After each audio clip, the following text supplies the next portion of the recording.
Good morning, everybody. My name is Gideon Blau. I'm with the Cleantech Hub, and today we are here together with Juan Correa, one of the founders of Compostame. Juan, good morning. How are you? We're doing fine. Thanks a lot, Gideon, for having us. Very good. As you can see, in Colombia, they're celebrating Dia de Veritas. Maybe not that familiar outside Colombia, but it means that everybody goes to the countryside. And as you can see, Juan is at this gorgeous morning in the middle of what we call our coffee region, central coffee region of the country.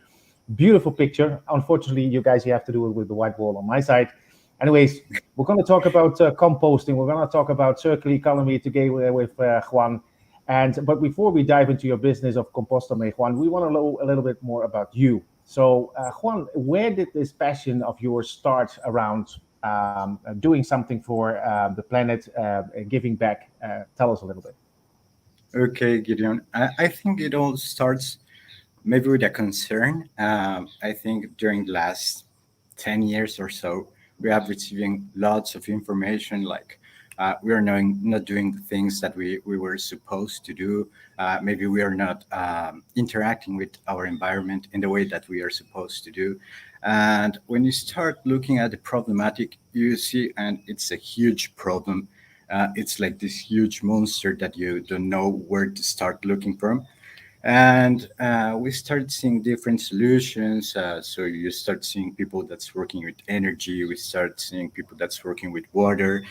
We start seeing people that's working with different topics, and we just saw a huge opportunity to make a change with a simple process that's composting, and it's basically avoiding the fact of you sending 2.5 tons of organic waste to the landfills, where it probably won't be handled as well as it could be handled if you just compost it at home or if you Yeah. do a previous process.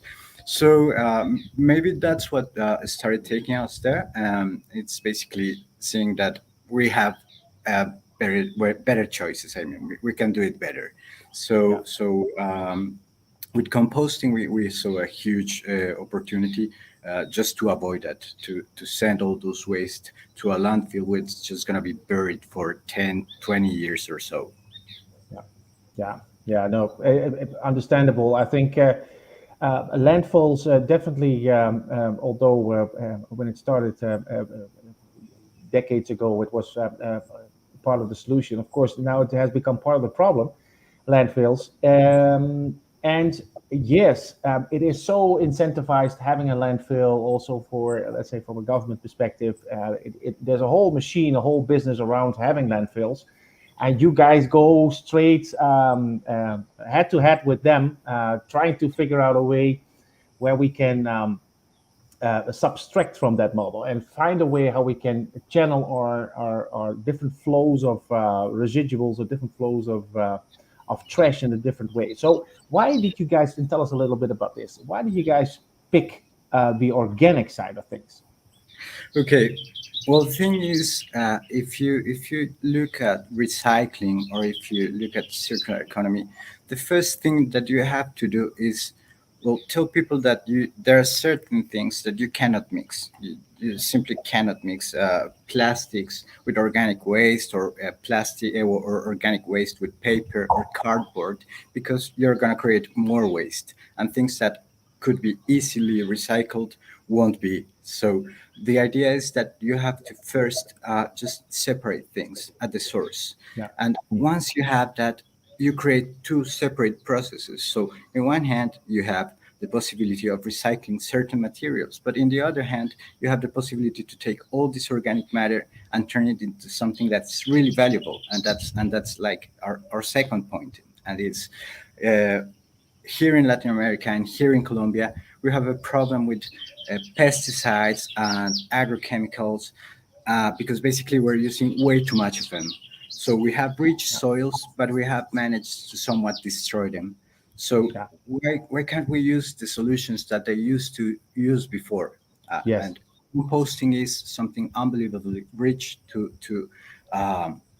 to nurture your soils, to produce food. It's a huge opportunity, and if you look at that at it in that way, well, basically, once you have taught people how to separate, then you can easily recycle and easily compost. So Yeah. I think it's a win-win solution. Yeah. I think, Juan, you're touching on something very interesting, and I had this conversation the other day together with the founder of the RSU group in Brazil, and he says the way we frame it oftentimes already is wrong. It's like we talk about waste management, and he says, well, it's not actually waste, right? So it's more we need to reframe it and call it resource management. It's a resource, and Absolutely. look at it from that perspective. So you couple this to, let's say, a lot of these ancient methodologies we have around composting. I mean, it's not a new concept. We've done it in the past, so we can relearn and redo. Tell us a little bit about this. Where do you get your inspiration from? How do you think you can communicate this to the people? Well, I think one of the ideas that we have, and we have talked about this a lot with our team, and it's not just offering a service that says people you no longer have to care about these residues that you're producing, but you have to commit with doing the things better. So the idea is to give them just the tools so they can start doing it again, uh, but trying to be there to make it a frustration-free process, because it has a lot of points that you have to be very careful, and that's what we want to do.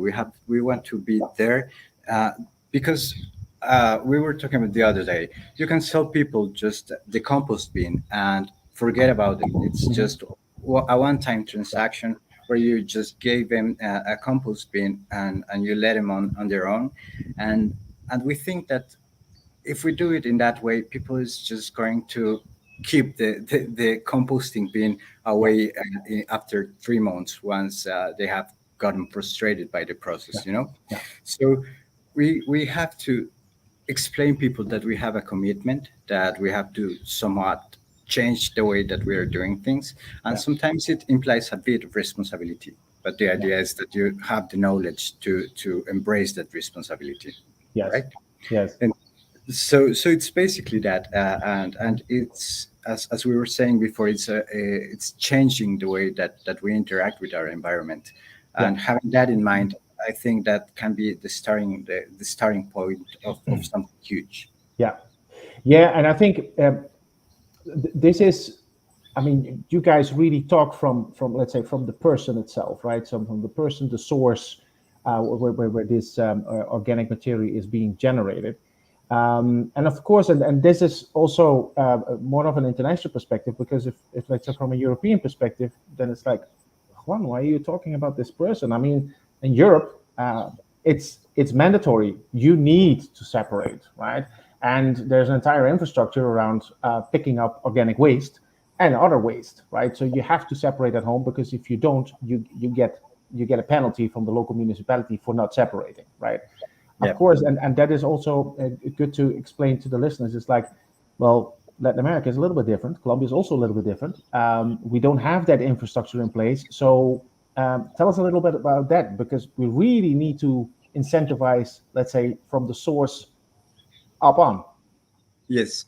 Well, I think that's when we start talking about our culture, Yeah. and Mhm. maybe in some way we misunderstood the concept of development, of being a developed country, and those are things that we have to start changing, Yeah. because being a developed country, it doesn't mean that you just consume and forget about it, Yeah. and maybe that's the idea that we got, Yeah. and it's just about changing that, and we know that it has to be like step by step, but I think we can get there. Yeah. And well, checking also, we have realized that being in Colombia, it's interesting because we also have composting. It's a process that requires a lot of labor, but we also need to create jobs. So as I said before, Yeah. we start finding these points where we connect the dots, and we start generating these win-win solutions. Yeah. So that's one of the things that we have realized, because just as you said, we were checking the other day the case of Korea, and Mhm. Korea is a well-developed country, and people has to separate at the source, and they have to take their bin to the street and put the residues in the place that it has to be. So it's just social order basically, Yeah. and the idea is to get to the point where we don't do it because we have to, because we're gonna get Uh-huh. a penalty, uh, but because we want to do it, because we realize the importance Yeah. of the process. Yeah. Yeah, and I think that's where. So there has to be a right way of incentivizing the people in getting to this stage, and it's different for every country. So the reason that we are behind in Colombia, maybe on separating at the source, is because we chose a different route where there's less government involvement, where there's more initiative into, let's say, put or incentives expected from the private sector and from us as a community. And so Mhm. you need different business models to figure out how we can incentivize people to start doing this. And I think that's very interesting what you guys do. So tell us a little bit about how you guys think you can contribute to making people more conscious about this topic, start separating at the source, and making this change happen. Okay. Well, we have structured our service offer to start with the training. And once you Yeah. understand how composting works, then you can go ahead and start doing it. So that's one of the things that we are doing. But we also want to make the process simpler. So that's why we're starting considering adding technology Yeah. to this process, and we also realize that we have different kinds of consumers. So maybe there's people that's willing to invest more time doing their own compost, but maybe there's people that's more willing to just pay a contribution so they Mhm. can receive this help. So we have Yeah. started seeing that there are different opportunities in this market, and that we can somewhat charge the charge for those different Yeah. services, and they're differential. I mean, Yeah. This is interesting, right? So, I mean, you can use the carrot or you can use the stick. And in Europe, we see a lot of sticks. The penalties, and you're coming around the corner here with the carrot, and I think that is very. And now people start paying for this carrot. So tell us a little bit about how this carrot looks like. You were referring to the technology. Tell us. Yeah, well, what we want to do is, as we were saying before, once you get frustrated with the composting process, it's very likely that you're just gonna put it away and go back to your previous habits. Yeah. So what we want to do is just be there. And in the case of technology, we have just realized that right now we have the the perfect technology just to, for example, identify when's the right moment to pick your compost bin, or maybe do something with your bin. Because, for example, you have technology like Arduino, which has the possibility to implement sensors and just follow up and make this process frustration free. So if, for example, you need us to be there and you need us to help you with your composting process, you can request our help just to explain specific points. But if you, as we were saying before, if you just don't have the time, but you really have the compromise, you can just call us and tell us, please help me picking up my residues to process them in another place. Yeah. So they are both collaborating in a different way. Sometimes you Yeah. have time, sometimes you have money, but the idea is that everyone Yeah. can participate here, Yeah. because in the end, the individual is who creates the final residue, the final waste. Yeah. So we have to change that word, Yeah. but in the end, we need just to get close to the individuals, because they are the ones that make the decisions. They are the ones that in the end are deciding this is going to the landfill or this is going to be composted. Yes. So Yes. that's basically that. Yeah, I love this. And also the way how you balance that. Some people have the time, so they want to put in the time, and the other ones have fun, so they like to put in the funds, and then, uh, but all in the with the same end result, and you then see where you can fit in with your business. But yeah, let's say you guys work out of Bogota. Bogota is basically your the city from which you started your business, correct? That's correct. Yes, very good. So now let's say I live in Bogota and I want to do this. How do I go about contacting you? What is the process? Oh, it's basically we have our social networks, and we're available there. Right now, we're not on LinkedIn, but we're going to be there soon. We have a landing page, but the idea is to keep working on all that. But we're basically on the networks Yeah. and social networks. And if someone wants to do it, you just call us and, hey Juan, I want to start composting. How do I do it? So the Hmm. first thing that we're going to do is explain you how this works. Yeah. Yeah. So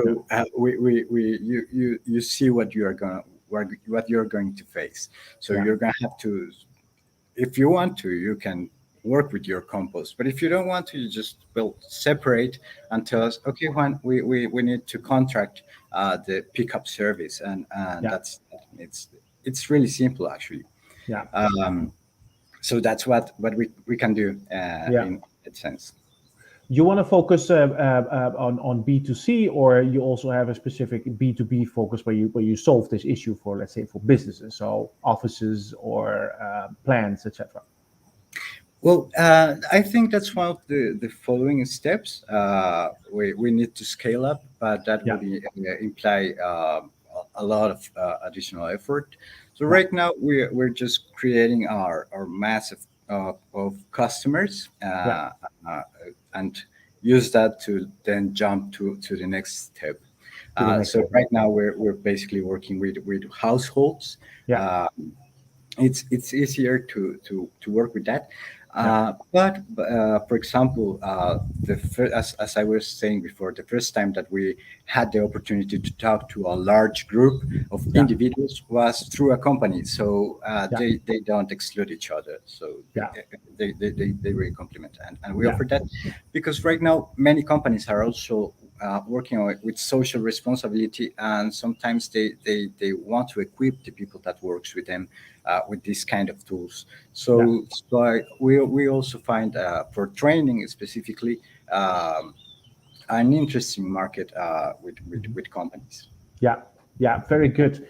And I think an important part of this whole composting thing is everybody has this concept of this yeah, a thing in mind where if you talk about composting, almost everybody will say, yeah, that's a good thing. We should do that, right?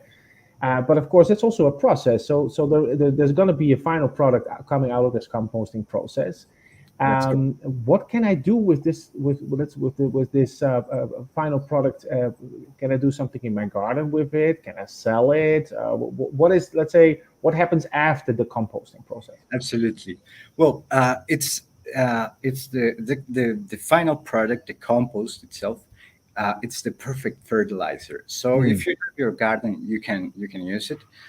We have seen, and we know that we are not the only ones doing this. We have seen that some people, after the process of composting is done, they give people a small sack of compost so that they can use it. They can see also the final product, which I think is really interesting because once you see that the scraps, the banana peels, everything becomes earth again, and you take it and it doesn't smell bad. It's really nice to have this opportunity of seeing what the final produce is. So you can interact with that, but if you don't want to, we don't you just don't have to, and yeah, that's what we were saying. You still have the choice of deciding how involved you want to be in the process. yeah, yeah. But the beautiful thing is that the final product is you can use it, and it's absolutely easy to use it. Yeah. It's just replacing NPK fertilizer with natural compost. Yes, yes. I think that's also very important because we're talking about the general, let's say, fertilizers that we buy at our local store is Yes. oftentimes a fossil-based fertilizer, and Right. you're basically producing your own biofertilizer. So I think that that is also exciting. Um, and I think that's an important part, especially for businesses. If you look at larger scale, etc. There's a lot of talks about creating biofertilizer, but what about the pathogens? What about let's say a specific let's say the control of the process in order to produce the ideal fertilizer. You were already referring to sensors and technology with Arduino or open source platforms. Tell us a little bit about this. Well, what we have seen is that if you want to have a good final produce, uh, say a good compost without pathogens and all this, you have to start separating. I mean, that's the key point. That the separation of the residues, it's one of the key process. And after that is just giving the right time and just watching the compost. We have also found different technologies. One of them was developed in Japan, which is the EM, um, which are basically good microorganisms that speed up the process and help preventing other pathogens to get there. So once you get that, it's basically a liquid that you can add to the compost, and it speeds up and it makes everything like work better because you're basically colonizing that pile of compost with good microorganisms that are going to be a lot helpful, are going to be really helpful in that process. So basically you have to be careful. It's a matter of being careful. As we were saying before, it's a really simple process, and here what you're avoiding is basically just burying those residues and helping them to decompose naturally with the help of other microorganisms that are in nature. So that's basically what we can do, preventing these pathogens. So you can have a final produce, a good compost of great quality that you can use on your garden, or you can use to produce your own food. That's also another topic, and it's food security. So if you look at it, it starts connecting with different things, and that's in the first place, that's what captured us, saying, okay, we're no longer sending residues to the landfill, and we have also this final product, and we can also use it to grow our food. So you start seeing that's where the change comes. That's what people says. Wow, we can do this better, right? Oh, I lost you. Sorry, I was on mute. Sorry, it always happens. So yeah, I think it's that's very exciting, and we in Colombia have a very interesting way on how we create, or let's say, our co-living spaces. And I have to explain this to the audience. In Colombia, there's let's say gated communities, and we call it conjuntos, where people live together, and it could be just a couple of apartments. It could be up to 100 or 200 houses. And actually, when you're talking about scale, you talk about composting. Sometimes it's very hard to do composting just by yourself. Like your Yes. household has to do this. And maybe it's interesting to tell a little bit about this, on how this could work in Colombia, also at scale. Just thinking about all those gated communities that we have in this country, how would that look like? Yes, that's also one of the points that we really had to look at, because as you were saying, you have different kinds of households. So you can live in a 100 square meters apartment, but you can also find a 20 meters apartment with the where the kitchen is like this big, and you simply don't have space. Um, we also have climate variety. So, for example, here this is a warm place, but back in Bogota, it's a cold place, and all Yeah. this affects the way that the process of composting develops, right? Yeah. So we started looking at it, and we said, okay, what can we do? And this is something that we have always had in mind: is how can we avoid the frustration of the user? Uh, so we have built our team with different people with different skills, and we had the huge opportunity of finding an architect, lead certified architect, who has this conception of how we can adapt spaces so that we can do that. So we have had the opportunities of Yeah. sending service proposals to these conjuntos, as you were saying, um, to get all the people, Yeah. all the apartments doing the process. And in that case, would be one of those scenarios where you just have to separate, and then we just take that because Yeah. you just simply don't have the possibility of transforming it in your own household. So that's why this process we have Yeah. realized that has to be as diverse as we can, and Yeah. it's basically that it's considering that we have different kinds of households in Bogota, Yeah. in Colombia, basically. Yeah. Yeah. No, true. True. Uh, Interesting. Juan, you guys form part of the program that we currently run together with the UK Embassy, and it's not only doing this here in Colombia. We're doing this with also the UK Post and other countries in Latin America, like Chile, Mexico, Argentina, Brazil, even the Caribbean. We have participants from I think 9 different countries in the region in this program, and you guys also are currently participating, which I think is very exciting. Now, for me, it's and I think a very interesting question is we're doing composting in our way. Of course, in the UK, they're doing it differently. So, what is the reason for you to participate to this program, or what do you think you can contribute or you can add to, let's say, the conversation that's going on currently in the UK? Well, as you said before, the UK is one of these countries where this is it's has been like internalized, because Yeah, the government said, well, we have to do this way. um, but I think that we still have choices. We still have the opportunity of training, yeah, as I was saying before, yeah, and sometimes just offering this training, it starts changing the mind in people. So yeah, that's how we see, for example, in the case of the UK. yeah, I think we still have opportunities explaining people what they can do, and start expanding like this knowledge. One of the things that we have, and it's really important in our project, as I was saying before, we just don't want to sell a compost bin, but we also want to research and develop different things. And during this process, we have discovered really interesting things. So I think that maybe sharing this research in the long term is going to open more doors. yeah. I'm going to tell you a small story. The other day, we were experimenting with a compost bin, and we used it to start seeds from a tree. And we Hmm. realized that once we are growing those seeds inside that compost bin, we cut the time into half.